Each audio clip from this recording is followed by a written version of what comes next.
வணக்கம், நான் தான் உங்க குமரி சிந்துஜா. மக்களே, 5 வருஷத்துக்கு ஒரு முறை நேஷனல் ஹெல்த் சர்வே ரிப்போர்ட் நமக்கு தருவாங்க.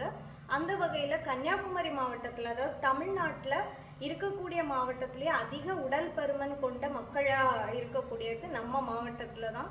அதனால காலையிலையோ மாலையிலையோ ஆளுக்கு 1 மணி நேரம் நடக்கிறதுங்கிறது ஒரு மிக முக்கியமான விஷயம். அந்த வகையில் நானும் நடக்கிறது தான், வீட்டிலே தான் இருக்கிறேன்.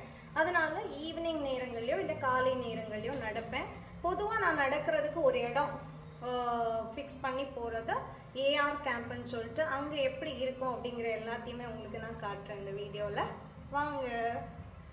கிட்டத்தட்ட அப்படியே நடந்து கிட்ட வந்தாச்சுங்க நம்ம ஏஆர் கேம்புக்கு. இதுதாங்க நம்ம நுழைவாயில், ஏஆர் கேம்பினுடைய செகண்ட் நுழைவாயில். ஃபர்ஸ்ட் நுழைவாயில் நமக்கு அங்கே இருக்குது. அங்கே வரும், பெரிய ஆர்ச்சாக போட்டிருப்பாங்க.